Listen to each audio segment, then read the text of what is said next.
Alors, petit apéritif. L'entrée. Le plat de résistance. Le dessert pour faire glisser. On ira prendre le café ici. Et le digestif par là. Très bons alcools ici, il paraît. On continue l'apéritif, à la recherche d'un endroit où on va pouvoir se poser. Et à force de chercher, on finit toujours par trouver. La seule question qui reste, c'est au bout de combien de temps? Et c'est dans le nord du pays, au bout du 3e jour, que finalement on va trouver notre bonheur.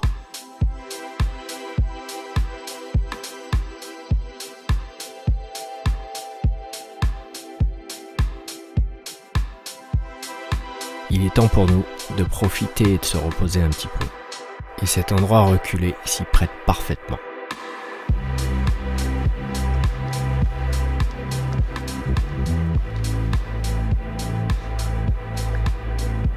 Dans la vie, il y a des plats qui sont plus réconfortants que d'autres. Et celui-là, c'est un peu comme ma petite botte secrète.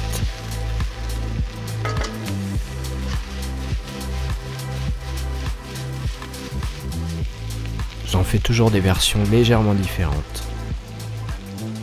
Des variations sur un même thème.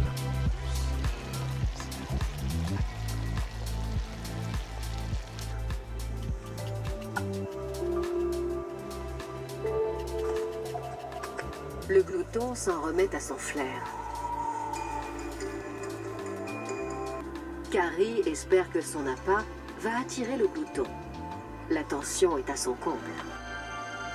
Désormais, le réchauffement climatique place ce grand solitaire face à de nouveaux défis. Avec des hivers moins neigeux, la chasse s'annonce plus difficile.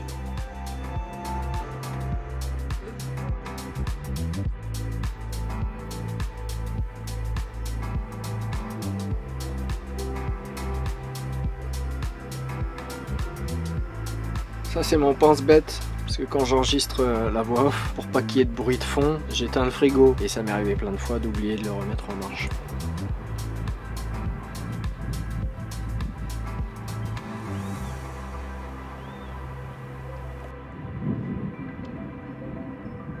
Et voilà. T'as raison Bertrand, réfléchis bien à ce que tu vas dire, c'est super important.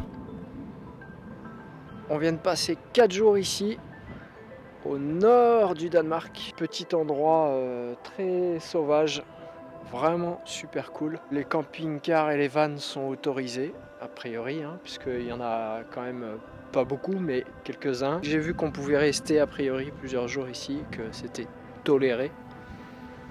Officiellement interdit, mais finalement toléré. Et en plus, on a eu un super temps pendant 3 jours là. Et puis aujourd'hui, il pleut. Enfin, il pleut plus, mais il a plu. On s'est tapé un petit orage, mais pas très méchant. Et du coup, ça a fait fuir tout le monde. Il n'y a plus personne. Plus de Danois, plus d'Allemands, parce qu'il y a quand même énormément d'Allemands au Danemark. C'est un peu une province allemande, t'as l'impression des fois.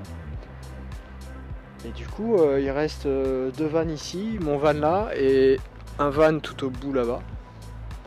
Et c'est tout. Et à part ça, c'est sauvage total.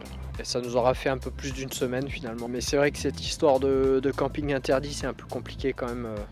Des spots comme ici, il y en a pas partout. Donc, et puis surtout, j'ai envie d'avancer assez vite parce que toujours le même problème, hein, il ne faut pas non plus qu'on passe notre vie au Danemark et notre vie en Suède si un jour on veut arriver au bout, quoi. Pour la petite légende, il paraît que le roi du Danemark, quand il est arrivé ici en 1824, il a posé son bateau ici dans la baie et il a été ébloui par la beauté de ce coin sauvage et reculé.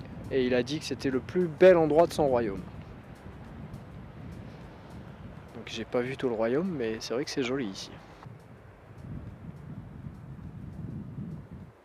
Aïe aïe aïe aïe aïe.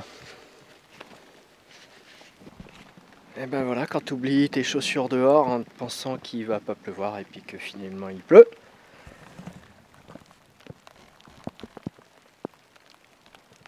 T'as les chaussures trempées, mais trempées de chez Trempé.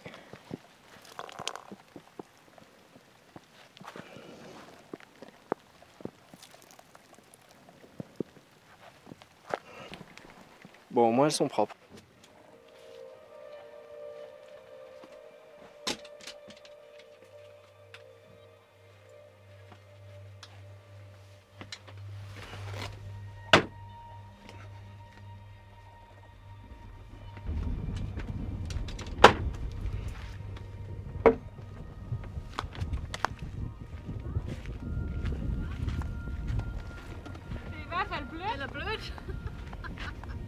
Alors ça me parle.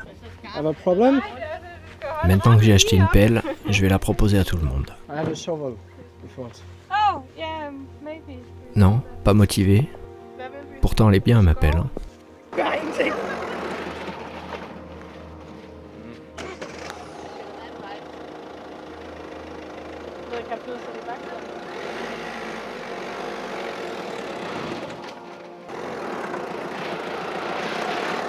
Nej, godt.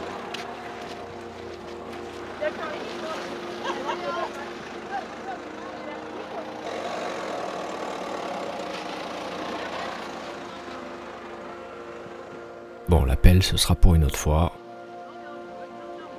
C'est vrai que d'habitude on s'en sable pas ici, mais depuis qu'il pleut, depuis hier il s'est mis à pleuvoir.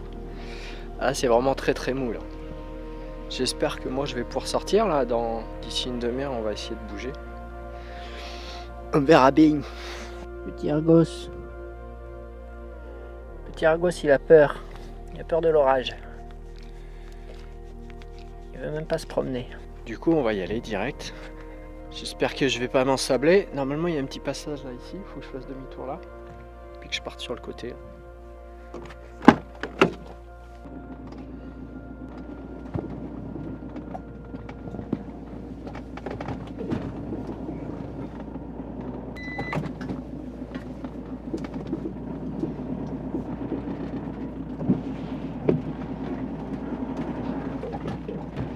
Impeccable. Du travail de professionnel ça. Bon, par contre on sait même pas où on va. 3h20 de route aujourd'hui. Sous la pluie. On va aller tout au nord du pays, mais bon, ça va pas être très rigolo là. Je sais pas si on va pouvoir bien profiter. On a une petite heure pour y aller. Et puis après on aura 2 heures de descente. On se dirige tout doucement vers Copenhague. Avant de partir, il faut que je te montre un petit moulin. Tout barbu, avec un casque de viking.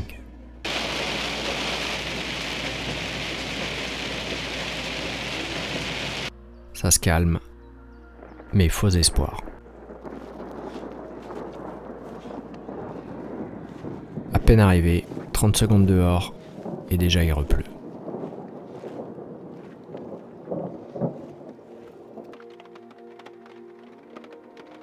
Normalement, on aurait dû aller voir le phare qui est au bout là.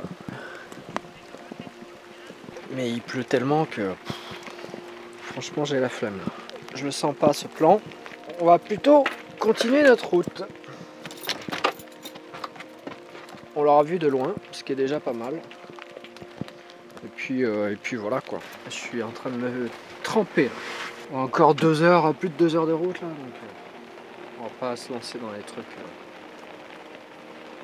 trop compliqués. Trop d'humidité et de la buée de partout. Et finalement on a bien fait de prendre la route du sud, on retrouve le soleil. Tant pis pour la pointe de Skagen que j'aurais bien voulu voir quand même, mais pas sous la pluie. C'est interdit aux sangliers.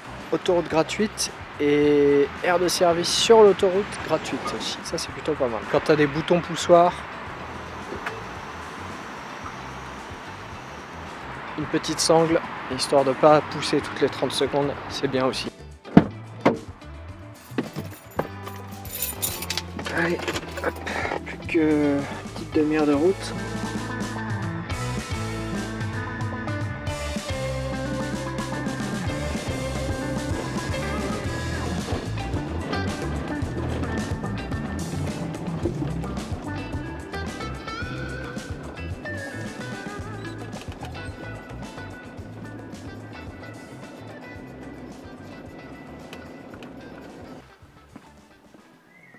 Et finalement, comme d'habitude, c'est là où on s'y attend le moins qu'on va être le plus émerveillé.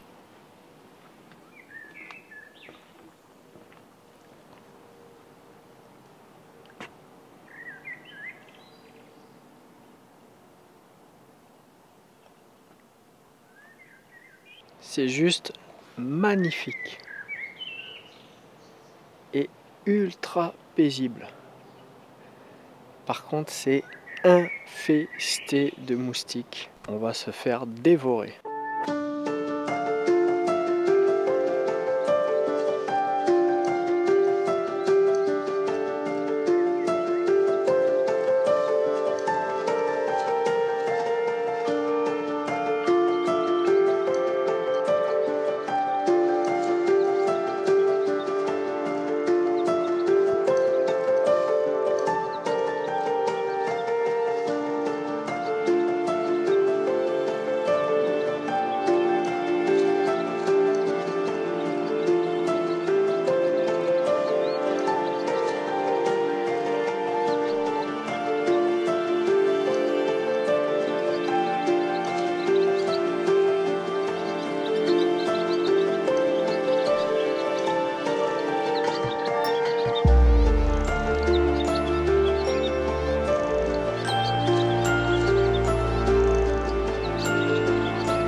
Et on a beau fuir, la pluie nous rattrape toujours.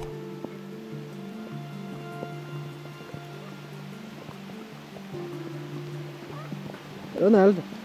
Ah, la pluie. Ça m'avait pas manqué. Mais même sous la pluie, c'est super beau. On va décoller parce qu'il n'y a rien d'autre à faire. Direction Copenhague. On fait le lien du coup avec la culture normande. Même genre de maison, les toits en chaume, les colombages. Ça vient d'ici.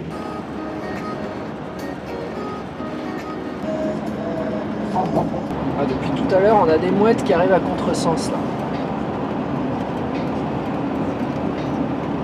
Regarde celle-là. Elle va nous rentrer dedans. Ah, ça va. Bon, là, on est sur le grand pont. Le grand pont qui sépare la péninsule continentale de la première île. L'île qui s'appelle je ne sais plus comment. Et c'est un pont qui fait 18 km, donc c'est vraiment énorme, qui est payant et qui est très cher. Je crois que c'est à peu près 50 euros, plus de 50 euros pour nous. On va voir si on passe dans une catégorie ou dans l'autre, ce sera entre 50 et 80 euros. On n'a pas eu de péage à l'entrée. On va bien voir ce que ça donne. Il en peut plus. Il en peut plus, Argos, de la voiture, il en a marre.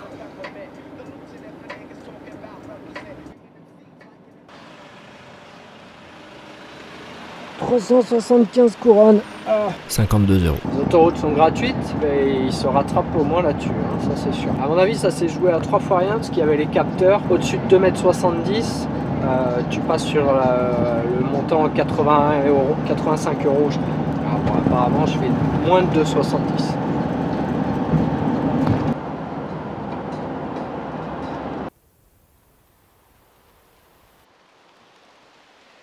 Le soleil est revenu, mais Argos il veut toujours pas aller se balader.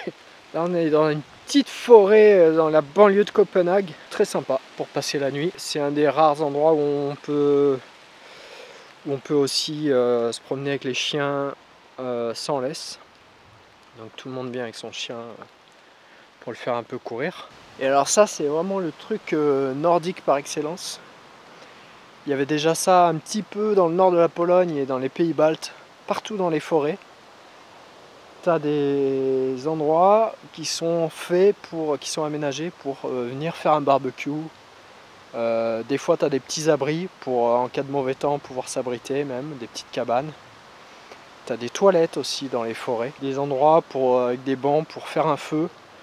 genre un grand feu pour se rassembler. Et ça, c'est vraiment un truc que tu retrouves dans tous ces pays là. Et là-bas, il y en a encore un autre, mais vraiment un truc pour accueillir plusieurs dizaines, voire plusieurs centaines de personnes. On va voir si notre ami Argos veut bien venir. Allez, si notre ami Argos veut bien venir, on va aller voir ça. Et là, on a grand beau temps. Il y a pas mal de vent, donc ça change très vite. On a grand beau temps. Mais juste là-haut, là, t'as des cumulonimbus. Et du coup, même avec grand beau temps, ça gronde. T'as le tonnerre. Et les sirènes. Qui prouvent qu'on n'est pas très loin de la ville. Allez, petit farfadet. Il est impressionnant ce nuage. Ah, ici, c'est vraiment le big spot. Pour accueillir vraiment beaucoup de monde. Il y a un barbecue là, un barbecue là-bas, un barbecue encore derrière les arbres qu'on voit pas. Il y a le grand feu central ici, des bancs, des balançoires. Là-bas tout au bout, sous les arbres. Parcours de santé et tous les jeux pour les enfants. Il y a même, je crois, pour les chiens, un parcours pour les chiens. Là, on a une espèce de truc, un truc de druide. Allez, parcours pour les chiens. C'est vraiment dans leur culture ça. Et là maintenant, on va aller voir Copenhague.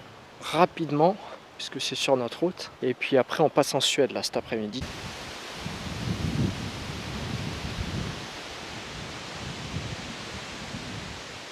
J'ai l'impression qu'on va se prendre une grosse sauce.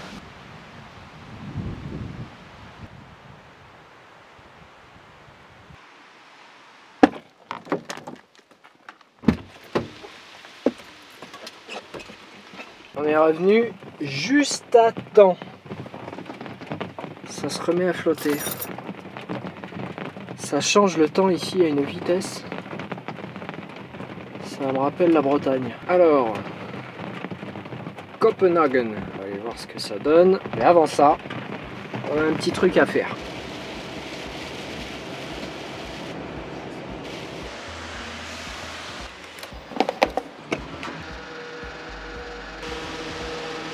Avant de passer en Suède, une dernière fois.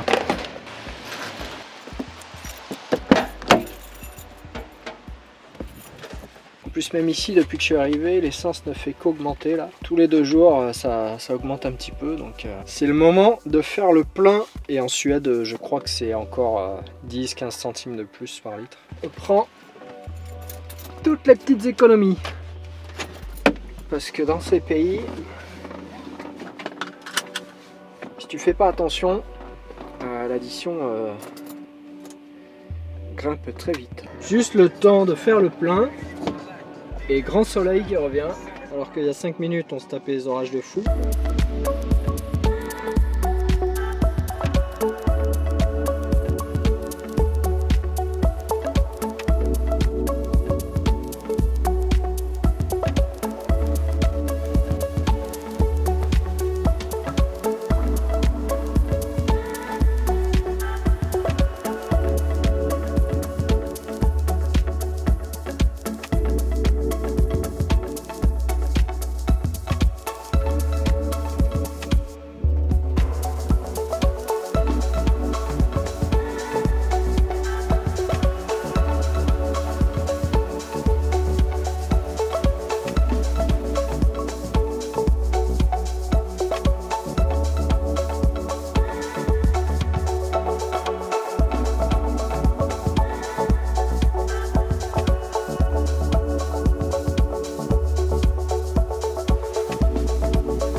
Là, je visite la ville en mode random. J'avance, j'ai pas de point de chute. Quand je le sens bien, je tourne à droite ou à gauche, ou je regarde les bâtiments, je regarde les trucs. Donc je pense que je vais faire ça pendant un petit moment, histoire de voir un peu, juste par curiosité, voir la ville comme ça. Et puis après, on va tracer en Suède. Je suis pas très ville d'habitude, mais c'est vrai que dans les villes du Nord, il y a quelque chose de moins stressant quand même. Et puis surtout, l'architecture et le design scandinave, c'est bourré de pépites.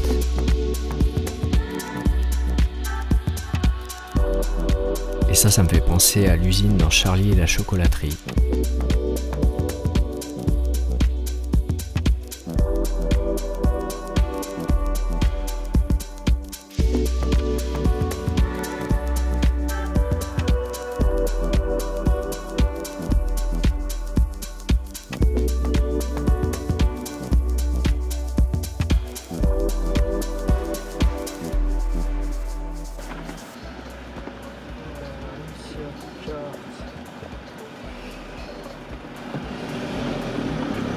900 couronnes. Encore 130 €. Là on a la douane. Hello.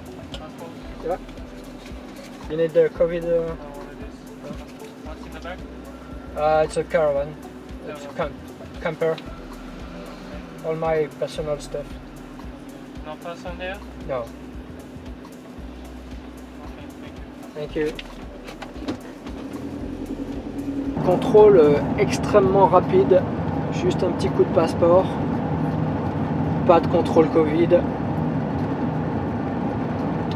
Pas de contrôle du passeport du chien ou des vaccinations de chien. On va s'arrêter 2 secondes et on va éteindre et rallumer le téléphone. Tant que je ne l'éteins pas et je ne le rallume pas, il n'arrive pas à capter les nouveaux réseaux étrangers. Je sais pas pourquoi. Quand je traverse une frontière, il faut toujours éteindre et rallumer.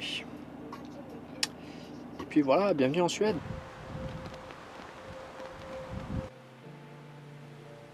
À peine arrivé en Suède, on va rencontrer Nico, un Français qui voyage seul sur sa moto avec sa seule tente pour dormir. Il est en train de finir un sacré périple en off-road autour de l'Europe et il a fait dans l'autre sens la route que je vais faire ces prochains mois. On a passé quasiment 2 jours ensemble à parler de nos voyages et de nos vies, nos chemins, et je vais te présenter tout ça dans la prochaine vidéo. Allez, ciao!